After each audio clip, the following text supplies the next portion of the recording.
There is a country where a group of people has the oldest written constitution featuring guarantees for individual freedom and due process in the world. What would you say if I told you there was a country that featured full participation of women in its political system, both to vote and to govern? And they started doing this when Europe was in the Dark Ages, in the 800s.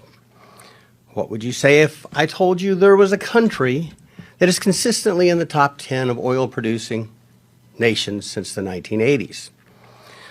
What would you say if I told you this same country has never been openly antagonistic or antagonistic to the United States, has never been an enemy of the United States, in fact, has never been an enemy of the West?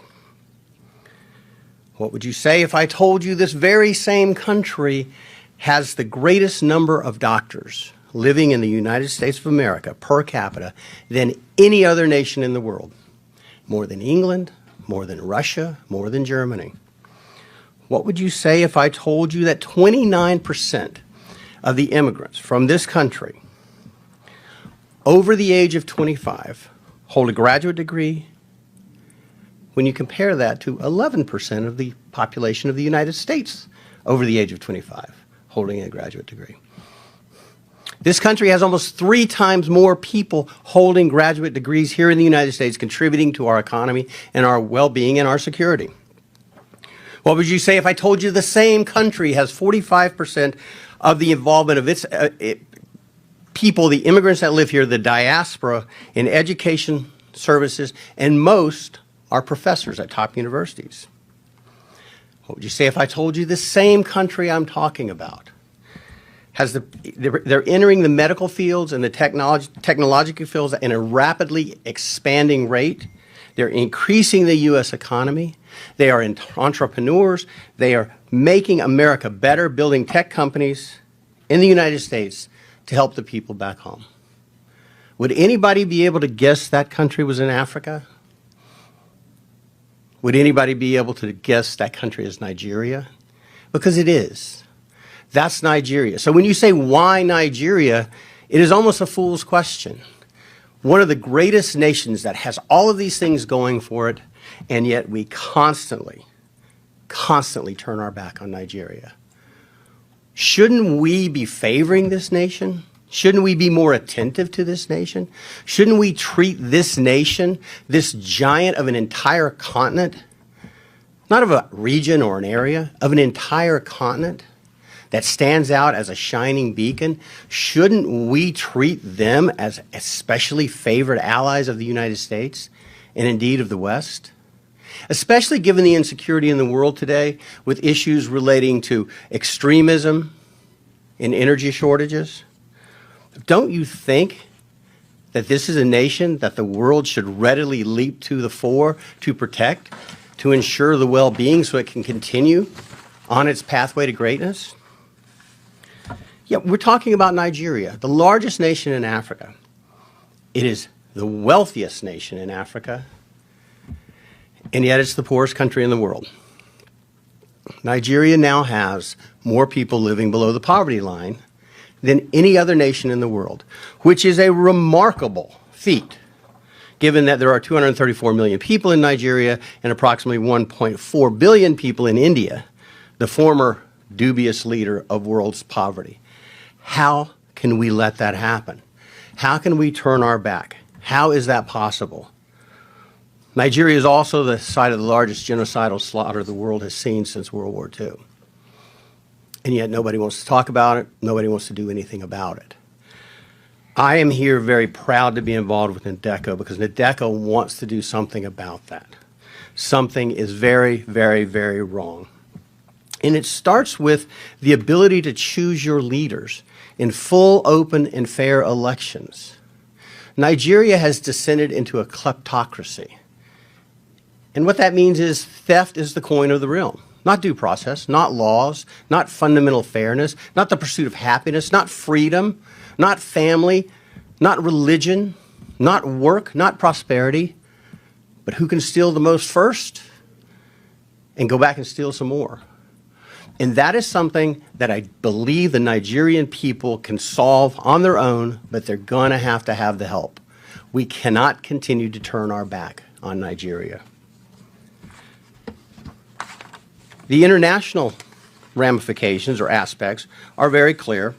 Article 25 of the International Convention on Civil and Political Rights, which was adopted in 1966, became law and active in 1976, was adopted by the United States in 1992 and by Nigeria, fully adopted, says that every citizen shall have the right and the opportunity, without any of the distinctions mentioned in Article 2 and without unreasonable restrictions, to take part in the conduct of public affairs directly or through freely chosen representatives, and to vote.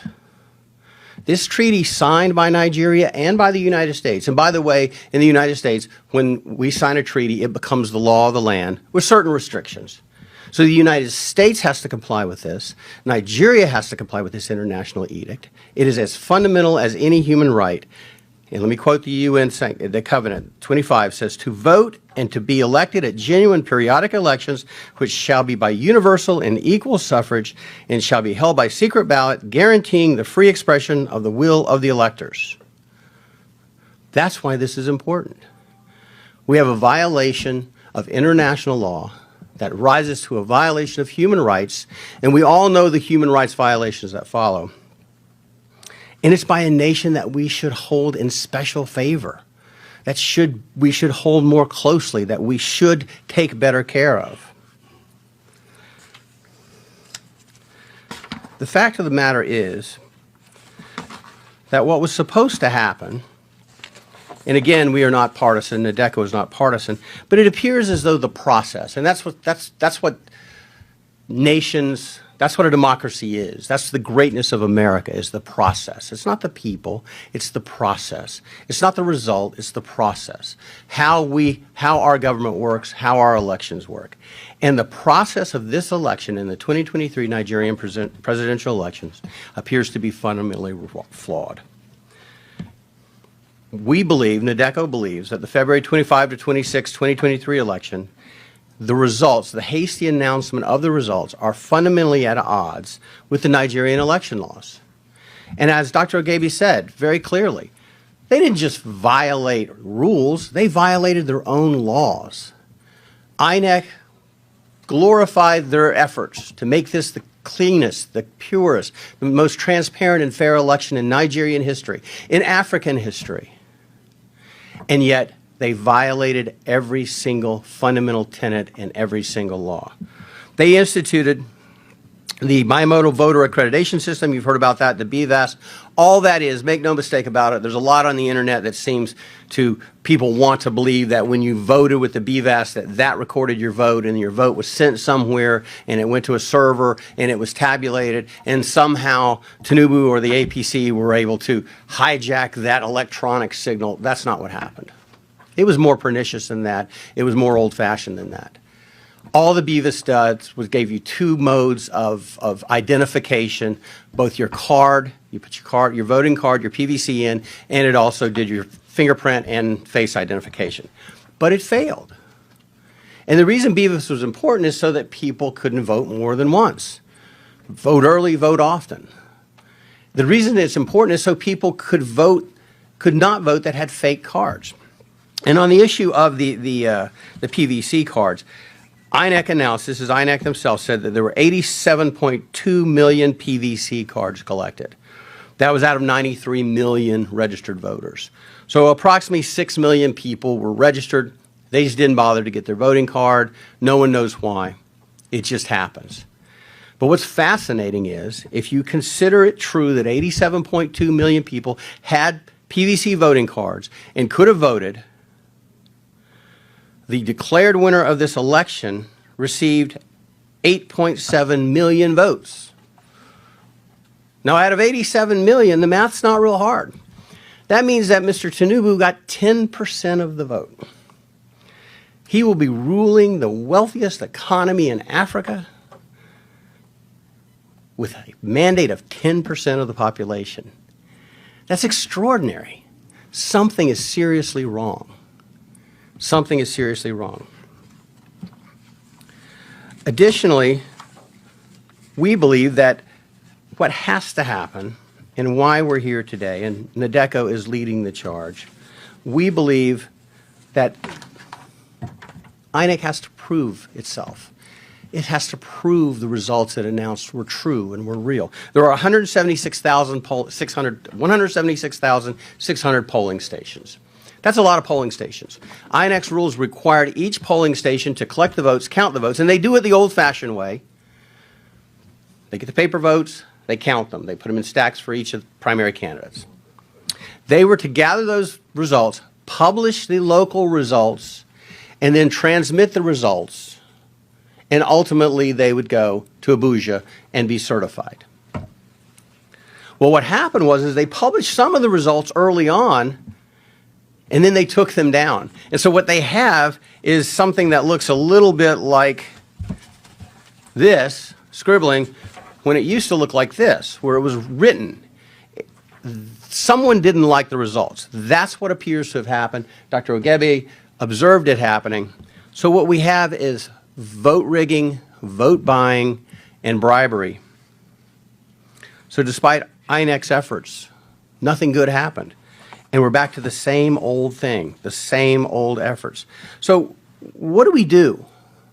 What do we do in the United States? What do we do as members of the diaspora? What do we do as international attorneys or international law folks? What do we do to ensure democracy can thrive?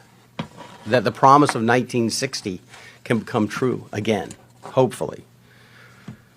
Well, we are asking that INEC throw open the curtains and let the full light of truth come in to prove the transparency and the veracity of the results they've announced. If the results are true, they should be able to prove it.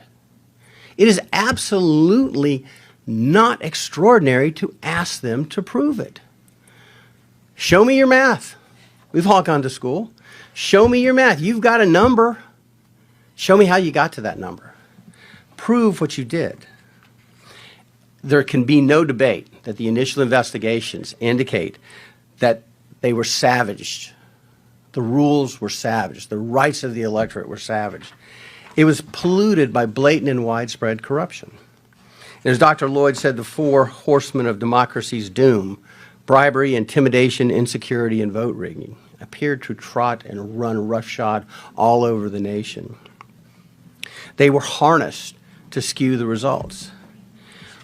We, NADECO, call upon the people of Nigeria to act peacefully, but to demand that proof be provided to them, that INEC prove the results they've announced. We also call upon the international community to join together with the Nigerian judiciary in a concerted effort to condemn and set aside the hastily announced results and instead proceed with the solemn seriousness this deserves. Again, one of the world's great nations is at peril here, continues to be at peril here.